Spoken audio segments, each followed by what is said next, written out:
వరుణుడు కరుణిస్తే ఎంతగా పులకరిస్తుందో మొహం చాటిస్తే అంతగా క్షోభించే జిల్లా కర్నూలు. పూర్తిగా వానలు, అడపాదడపా కాలువలపై ఆధారపడే కర్నూలు జిల్లా వ్యవసాయం ఎల్నినో దెబ్బకు విలవిల్లాడుతోంది. ఆశల సాగు ఆదిలోనే ఎండిపోతోంది. పశువులకు మేత దొరకటము కష్టంగా కనిపిస్తోంది. కరువు ఛాయలు తరుముతున్న వేళ రైతు కుటుంబాలకు వలస వెళ్లటం తప్ప మరో మార్గం కనిపించడం లేదు.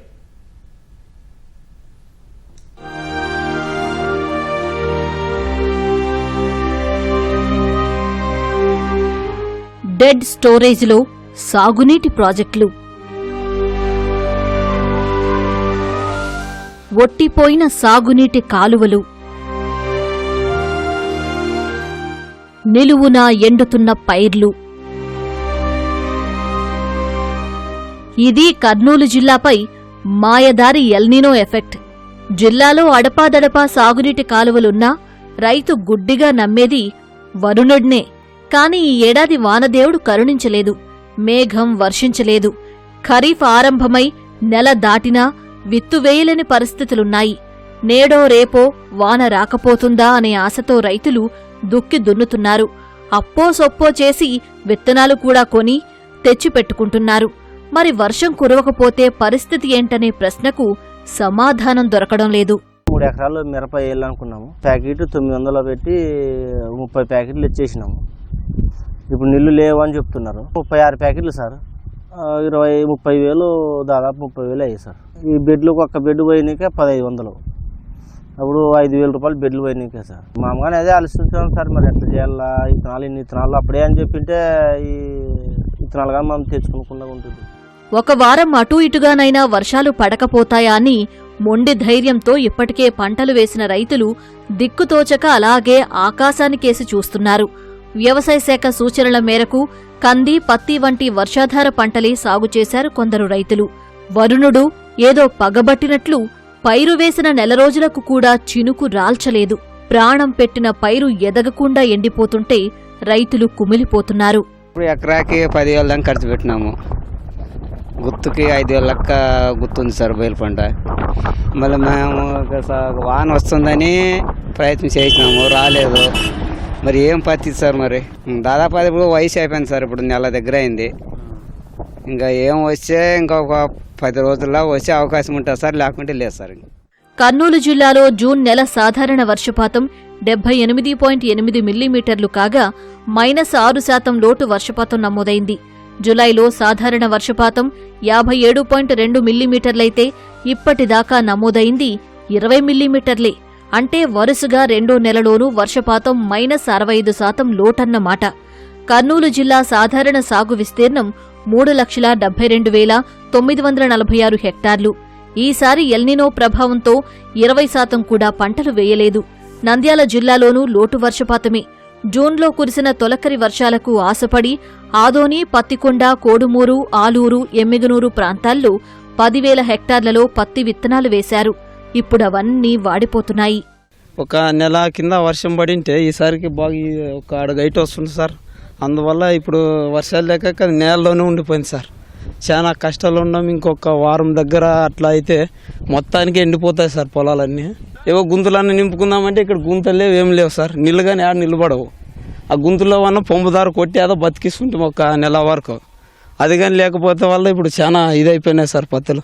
వర్షాలు లేక ఇంక సుగ్గిలు పోయడానికి అందరు గంట మూట రెడీగా తీసుకున్నారు సార్. ఇంకా ఏమో ఇంకొక వారం చూద్దామని అట్టే అలాగే ఉన్నారు సార్. చాలా మంది ఇక్కడ మిరప కూడా సరిగా వర్షాలు లేక నాటలేదన్నమాట. మాది కూడా రాగిట్లో పొలము 5 ఎకరాలు పెట్టినాము. 25 ప్యాకెట్లు విత్తనాలు పెట్టినాము, పత్తి విత్తనాలు. వర్షానికి అసలు ఒక వర్షం రాలేని వల్ల ఒక విత్తనం కూడా నాటలేదు అసలు. అట్లే ఉన్నాయి. వర్షం వస్తే నాటుతుంది, లేకుంటే ఇంక చెడిపోయేది, దాన్ని ఏం చేసే కూడా లేదు. అప్పులు తెచ్చి పెట్టుబడి పెట్టిన రైతులు మొలక దశలోని పంటలను కాపాడుకునేందుకు ప్రాణం పెడుతున్నారు. ఆస్పరి, ఆదోని, ఆలూరు ప్రాంతాల్లో మిర్చి, పత్తి మొక్కలను కాపాడుకోవడానికి బిందెలతో నీళ్లు తెచ్చి పోస్తున్నారు. వారం 10 రోజుల్లో వర్షాలు రాకపోతే ఈ కష్టమంతా మట్టిపాలే. నేను ఒక 10 ఎకరాల పొలాలు గుర్తు చేసుకున్నాను. నా పరిస్థితి అయితే చాలా ఇబ్బందిలో ఉన్నాను. అప్పు తెచ్చినాను. సుమారు అంటే అప్పు ఈటికైనా మేర లేకుండా అయిపోయింది. ఈటికి 2 నెలలు అయింది వాన లేక. అంతా చేసినంత చేనులన్నీ ఎండిపోయినవి. ఈటికే మనుషులు సగం చచ్చిపోయినాము. ఇప్పుడు ఏమొచ్చినా ఉత్త చేనుకి వచ్చినట్ల. ఇంతకుముందు వచ్చింటే ఇవాళకి మనకి కాపు అనేది వస్తుండే. మనం చేసిన అప్పు కొద్దిగాన తీరుతుండే, అది కూడా లేకుండా ఇప్పుడు మన పరిస్థితి ఊర్లోనైతే ఉండేదానికి తాగేదానికి పశువులకు కూడా నీళ్ళు లేకున్నంత పరిస్థితి వచ్చింది. సుమారు అంటే లక్షలు అప్పు చేసినాము. ఇప్పుడు దేవుని దయ వల్ల ఏమన్నా కొద్దిగా వస్తే ఉన్నిందన ఏదో ఒక 10 పైసలో ఒక 5 పైసలన్నా కొద్ది వరకు సాల్వ్ చేసుకోగలము. అది కూడా లేకుండా ఇబ్బందులు ఉన్నాం సార్.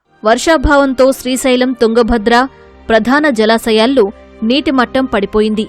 గత ఏడాది ఇదే సమయానికి శ్రీశైలం డ్యాంలో 204 టీఎంసీల నీరు ఉంటే ఇప్పుడుంది 41 టీఎంసీలే. ఇక 205 టీఎంసీల నీటి నిల్వ సామర్థ్యమున్న తుంగభద్రలో ప్రస్తుతం 25 టీఎంసీలే ఉన్నాయి. తుంగభద్ర నుంచి ఇటీవలే కర్నూలు జిల్లా తాగునీటి అవసరాలకు 1.5 టీఎంసీ నీరు విడుదల చేశారు. ఇక కర్నూలు పశ్చిమ ప్రాంత సాగుకు ఆధారమైన తుంగభద్ర లో లెవెల్ కెనాల్కు నీరే వదల్లేదు. కనీసం పాడినైనా నమ్ముకుందామంటే పశువుల మేత కూడా మొలిచే పరిస్థితి లేదు. పశువుల పోషణ కోసం పశుసంవర్ధక శాఖ రైతులకు ప్రత్యామ్నాయ మార్గాలు సూచిస్తోంది. మన జిల్లాలో 3,25,000 గేదెలు ఆవులు ఉన్నాయి. మనకి 15 లక్షల గొర్రెలు మేకలు ఉన్నాయి. 8 లక్షల కోళ్ళు ఉన్నాయి. పాలిచ్చే పశువులు కానీ ఎద్దులు కానీ వీటికి ఎటువంటి ప్రభావం అంటే ఎల్నినో తగలకుండా అంటే ఆ ప్రభావం నుంచి బయటికి రావడానికి మనం ఇప్పుడు గడ్డి విత్తనాలు ఎవరికైతే బావులు బోర్లు ఉన్నాయో వాళ్ళకి గడ్డి విత్తనాలు 75% సబ్సిడీతో మనం అందజేయడం జరుగుతుంది. CHG24 అని మనకి ఈల్డ్ ఎక్కువ వస్తుంది, దాదాపు 150 మెట్రిక్ టన్నులు వస్తుంది. అటువంటి జొన్న రకాన్ని మనం దాదాపు 460 రూపాయలు ఫుల్ కాస్ట్ అయితే 75% సబ్సిడీ పోను రైతు చెల్లించవలసింది 115 రూపాయలు మాత్రమే.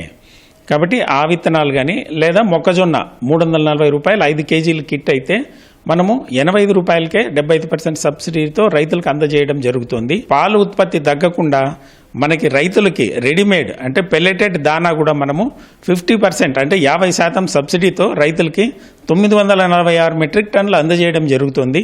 చిరుధాన్యాలు వంటి ఆరుతడి పంటలే వేసుకోవాలని వ్యవసాయ శాఖ అధికారులు సూచిస్తున్నా ఎల్నినో ఎఫెక్ట్తో అవి కూడా చేతుకందుతాయా అనే సందిగ్ధం రైతుల్ని వెంటాడుతోంది.